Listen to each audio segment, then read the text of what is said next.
Chapter 29 of Pride and Prejudice by Jane Austen.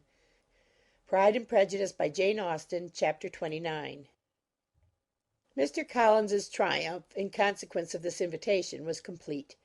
The power of displaying the grandeur of his patroness to his wondering visitors, and of letting them see her civility towards himself and his wife, was exactly what he had wished for, and that an opportunity of doing it should be given so soon was such an instance of Lady Catherine's condescension as he knew not how to admire enough.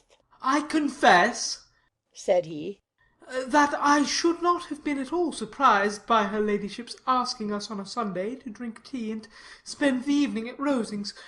I rather expected, from my knowledge of her affability, that it would happen. But who could have foreseen such an attention as this? Who could have imagined that we should receive an invitation to dine there, an invitation, moreover, including the whole party, so immediately after your arrival?"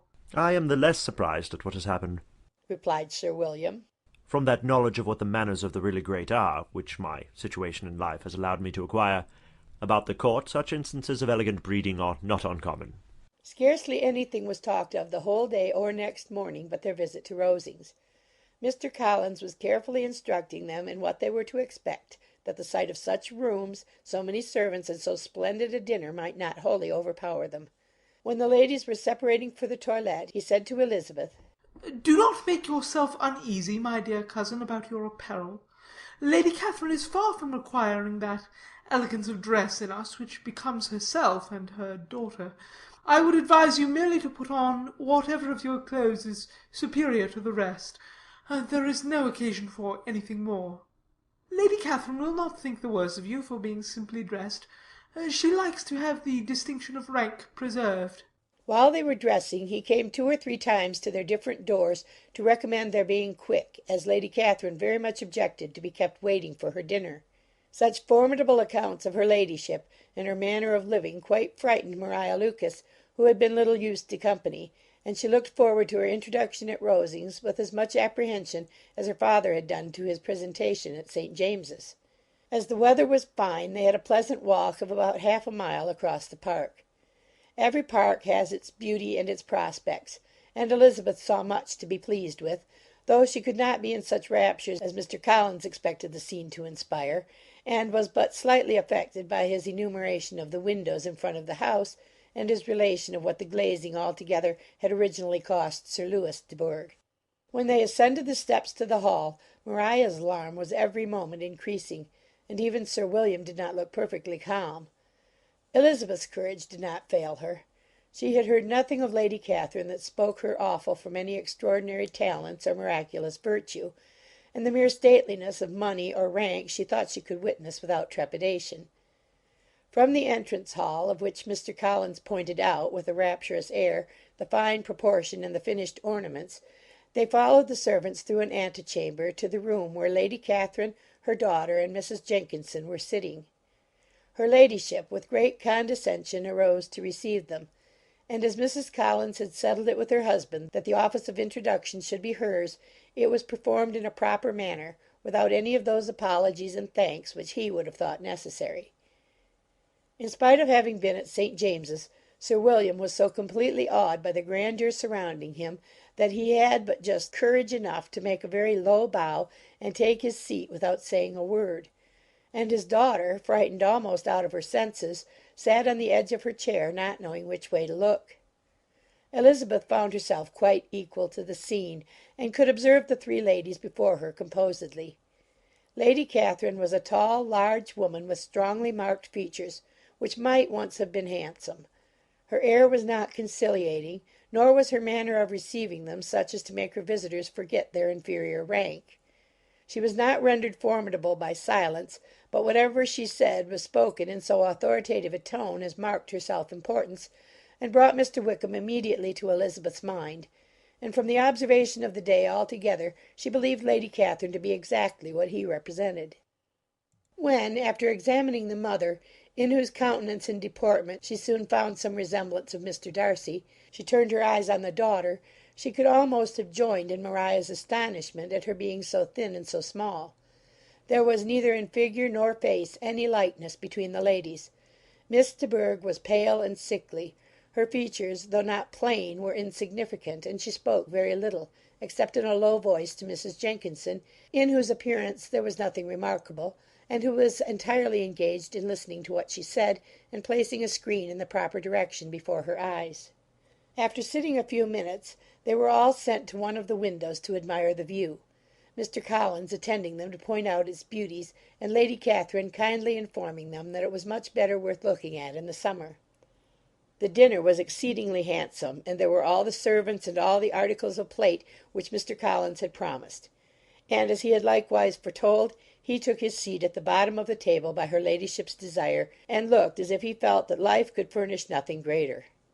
He carved, and ate, and praised with delighted alacrity, and every dish was commended, first by him, and then by Sir William, who was now enough recovered to echo whatever his son-in-law said, in a manner which Elizabeth wondered Lady Catherine could bear.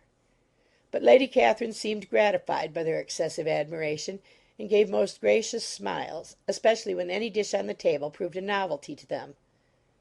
The party did not supply much conversation.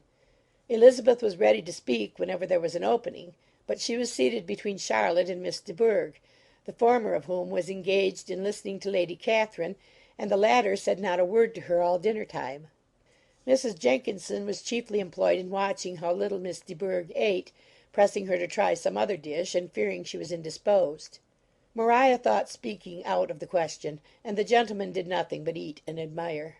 When the ladies returned to the drawing-room, there was little to be done but to hear Lady Catherine talk, which she did without any intermission till coffee came in, delivering her opinion on every subject in so decisive a manner as proved that she was not used to have her judgment controverted. She inquired into Charlotte's domestic concerns familiarly and minutely, gave her a great deal of advice as to the management of them all, told her how everything ought to be regulated in so small a family as hers, and instructed her as to the care of her cows and her poultry.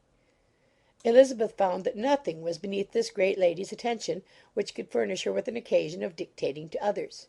In the intervals of her discourse with Mrs. Collins, she addressed a variety of questions to Maria and Elizabeth, but especially to the latter, of whose connections she knew the least, and who she observed to Mrs. Collins was a very genteel, pretty kind of girl.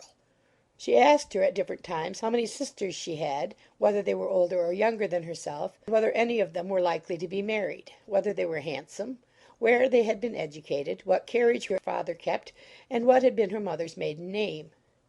Elizabeth felt all the impertinence of her questions, but answered them very composedly.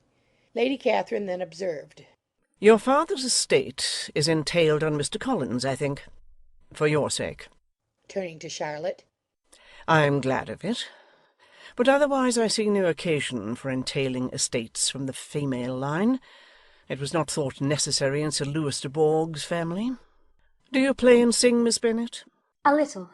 "Oh, then, some time or other we shall be happy to hear you. Our instrument is a capital one, probably superior to you shall try it some day. Do your sisters play and sing?" "One of them does." "Why did not you all learn? You ought all to have learned. The Miss Webbs all play, and their father has not so good an income as yours. Do you draw?" "No, not at all." "What? None of you?" "Not one." "That is very strange, but I suppose you had no opportunity. Your mother should have taken you to town every spring for the benefit of masters." "My mother would have had no objection, but my father hates London." "Has your governess left you?" "We never had any governess." "No governess? How is that possible? 5 daughters brought up at home without a governess? I never heard of such a thing. Your mother must have been quite a slave to your education." Elizabeth could hardly help smiling as she assured her that had not been the case. "Then who taught you? Who attended to you? Without a governess you must have been neglected." "Compared with some families, I believe we were, but such of us as wished to learn never wanted the means. We were always encouraged to read, and had all the masters that were necessary. Those who chose to be idle certainly might." "Ay, no doubt. But that is what a governess will prevent. And if I had known your mother, I should have advised her most strenuously to engage one. I always say that nothing is to be done in education without steady and regular instruction, and nobody but a governess can give it. It is wonderful how many families I have been the means of supplying in that way.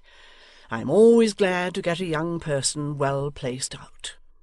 4 nieces of Mrs. Jenkinson are most delightfully situated through my means, and it was but the other day that I recommended another young person who was merely accidentally mentioned to me, and the family are quite delighted with her. Mrs. Collins, did I tell you of Lady Metcalfe's calling yesterday to thank me? She finds Miss Pope a treasure. Lady Catherine, said she, you have given me a treasure. Are any of your younger sisters out, Miss Bennet? Yes, ma'am, all. All?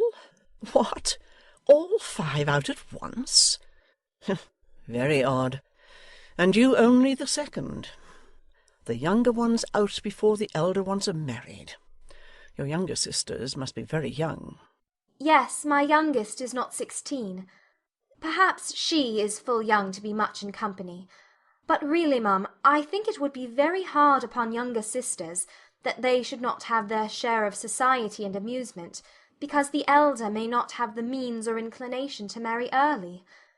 The last-born has as good a right to the pleasures of youth as the first, and to be kept back on such a motive, I think it would not be very likely to promote sisterly affection or delicacy of mind. Upon my word, said her ladyship. You give your opinion very decidedly for so young a person. Pray, what is your age? With 3 younger sisters grown up, replied Elizabeth, smiling. Your ladyship can hardly expect me to own it. Lady Catherine seemed quite astonished at not receiving a direct answer, and Elizabeth suspected herself to be the first creature who had ever dared to trifle with so much dignified impertinence. You cannot be more than 20, I am sure, therefore you need not conceal your age. I am not 21. When the gentlemen had joined them, and tea was over, the card-tables were placed. Lady Catherine, Sir William, and Mr. and Mrs. Collins sat down to quadrille, and as Miss de Bourgh chose to play at casino, the 2 girls had the honour of assisting Mrs. Jenkinson to make up her party. Their table was superlatively stupid. Scarcely a syllable was uttered that did not relate to the game, except when Mrs. Jenkinson expressed her fears of Miss de Bourgh's being too hot or too cold, or having too much or too little light. A great deal more passed at the other table. Lady Catherine was generally speaking, stating the mistakes of the 3 others, or relating some anecdote of herself. Mr. Collins was employed in agreeing to everything her ladyship said, thanking her for every fish he won, and apologizing if he thought he won too many. Sir William did not say much. He was storing his memory with anecdotes and noble names. When Lady Catherine and her daughter had played as long as they chose, the tables were broken up, the carriage was offered to Mrs. Collins, gratefully accepted, and immediately ordered. The party then gathered round the fire to hear Lady Catherine determine what weather they were to have on the morrow. From these instructions they were summoned by the arrival of the coach, and with many speeches of thankfulness on Mr. Collins's side, and as many bows on Sir William's, they departed. As soon as they had driven from the door, Elizabeth was called on by her cousin to give her opinion of all that she had seen at Rosings, which, for Charlotte's sake, she made more favourable than it really was. But her commendation, though costing her some trouble, could by no means satisfy Mr. Collins, and he was very soon obliged to take her ladyship's praise into his own hands. Chapter 29